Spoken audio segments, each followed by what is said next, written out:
مسجد اقصی فلسطین کے دارالحکومت بیت المقدس میں واقع ہے۔ بیت المقدس کو القدس بھی کہا جاتا ہے۔ القدس کو مغربی اصطلاح میں یروشلم کہا جاتا ہے۔ عبرانی میں القدس کو یروشلائم کہا جاتا ہے۔ اس کا ایک نام ایلیا بھی ہے۔ اسلام سے قبل اس کا نام ایک رومی بادشاہ نے ایلیا رکھا تھا۔ یہ بحیرہ روم سے 52 کلومیٹر، بحیرہ احمر سے 250 کلومیٹر اور بحر مردار سے 22 کلومیٹر کے فاصلہ پر واقع ہے۔ بحر روم سے اس کی اونچائی 750 میٹر اور بحر مردار کی سطح سے اس کی بلندی 1150 میٹر ہے۔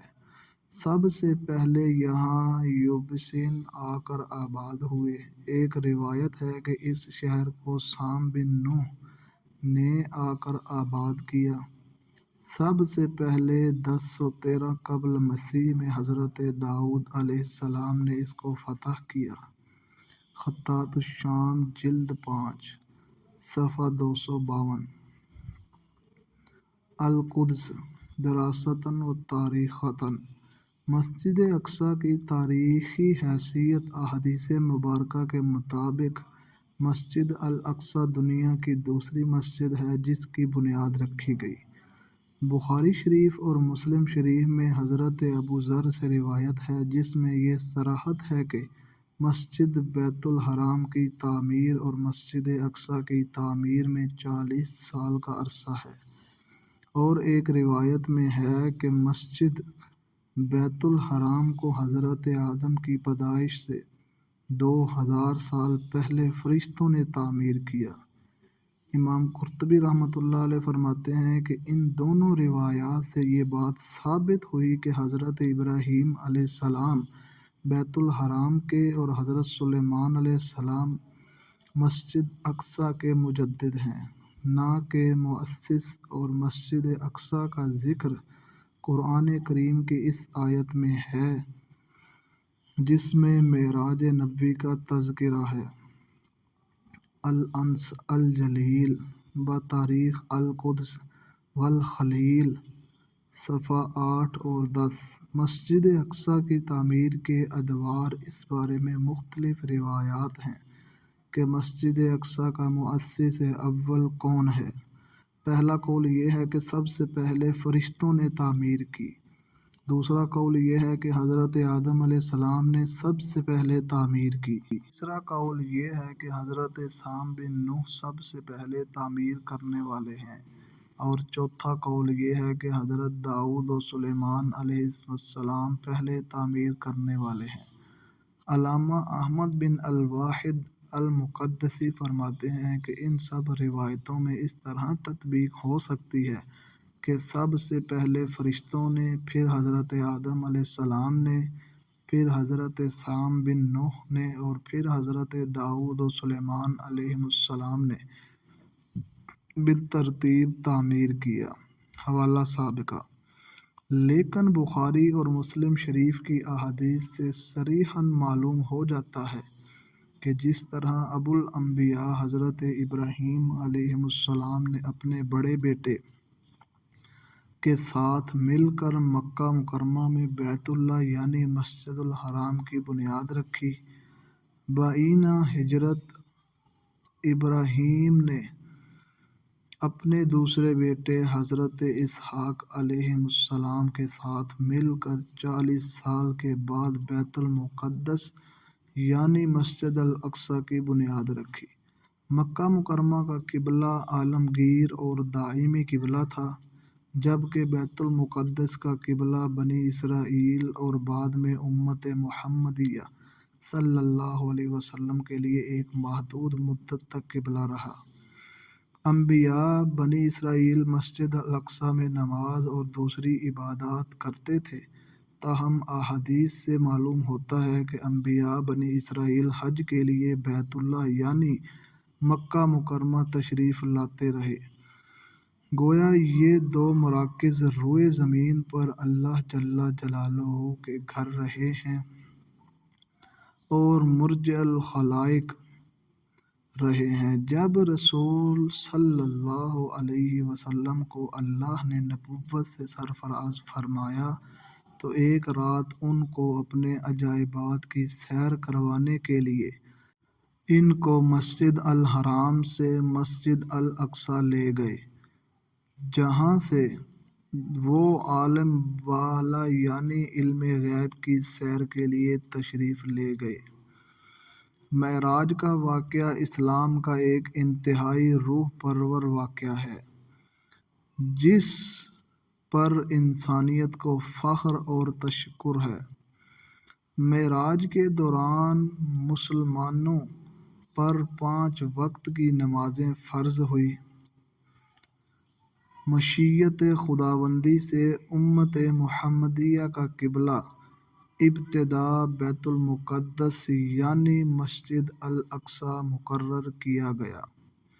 غالب گمان یہ ہے کہ معراج کا واقعہ ہجرت مدینہ سے 1 سال پہلے ہوا۔ اس عہد میں دنیا میں اللہ کے 2 ہی گھر موجود تھے، نمبر 1 مسجد الحرام، نمبر 2 مسجد الاقصی، تیسرا مقام کوئی نہیں تھا۔ مدینہ منورہ میں اس دور میں مسجد نبوی بنی ہی نہیں تھی۔ قرآن کریم جب عہد قدیم کی اقوام کا تذکرہ کرتا ہے تو 2 ہی مساجد کا ذکر کرتا ہے، یعنی مسجد الحرام اور مسجد الاقصی۔ چونکہ قوم یہود بنی اسرائیل کی باقیات تھی اور خود کو اس دور میں بھی اللہ کی منتخب کردہ قوم سمجھتی تھی، اور قوم یہود خود کو انبیاء کرام علیہم السلام کی وارث سمجھتی تھی، لہٰذا اللہ نے اس کو آخری موقع دیا تاکہ وہ من حیث القوم کفر و بغاوت کو چھوڑ کر اللہ کی مطیع بن جائے۔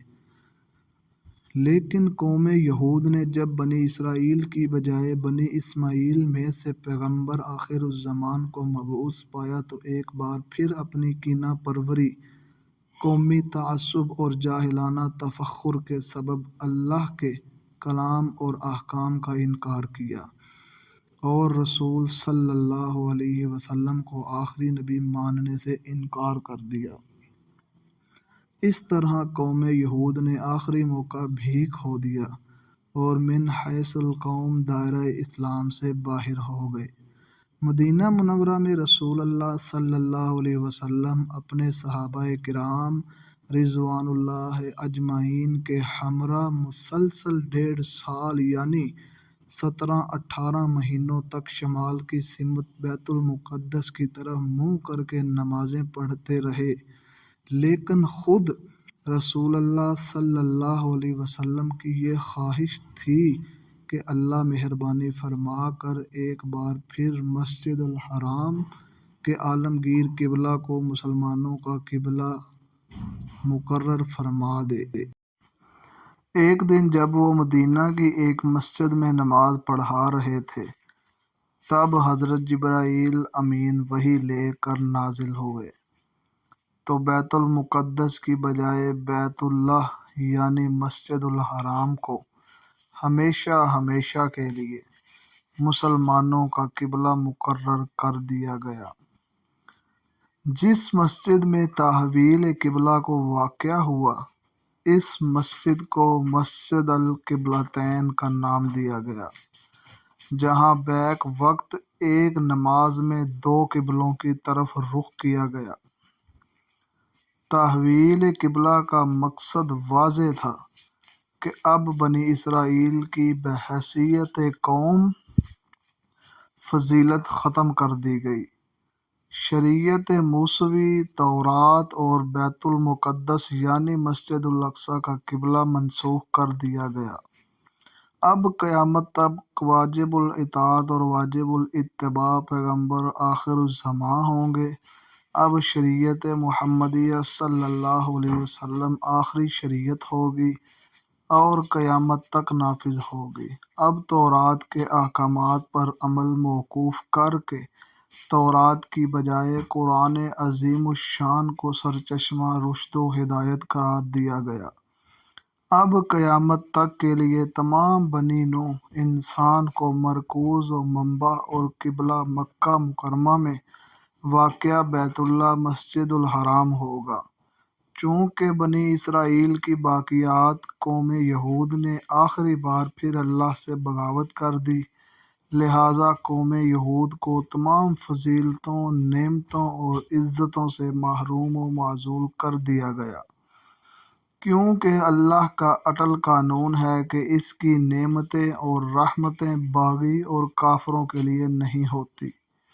چونکہ اللہ اور اس کے آخری رسول صلی اللہ علیہ وسلم پر امت محمدیہ صلی اللہ علیہ وسلم نے ایمان لا کر خود کو اب اللہ کی فضیلتوں، نعمتوں اور رحمتوں اور عزتوں کے قابل بنا دیا، لہٰذا اب قیامت تک امت محمدیہ ہی مسلمان قوم کی حیثیت سے اللہ کی منتخب اور برگزیدہ قوم ہوگی۔ المختصر، محمد الرسول اللہ صلی اللہ علیہ وسلم آخری نبی اور رسول، قرآن کریم آخری کتاب، شریعت محمدیہ صلی اللہ علیہ وسلم آخری شریعت، بیت اللہ دائمی اور ابدی قبلہ، اور امت محمدیہ صلی اللہ علیہ وسلم آخری اور معزز امت قرار پائی۔ چونکہ قوم یہود نے آخری بار بھی ہدایت کو مسترد کر دیا، لہٰذا ان پر قیامت تک کے لیے ضلالت و مسکنیت مسلط کر دی گئی۔ امت محمدیہ کو گزشتہ انبیاء کرام علیہم السلام کے وارثین قرار دے کر تمام دینی ورثاء کو حقدار و نگران و متولی مقرر کر دیا۔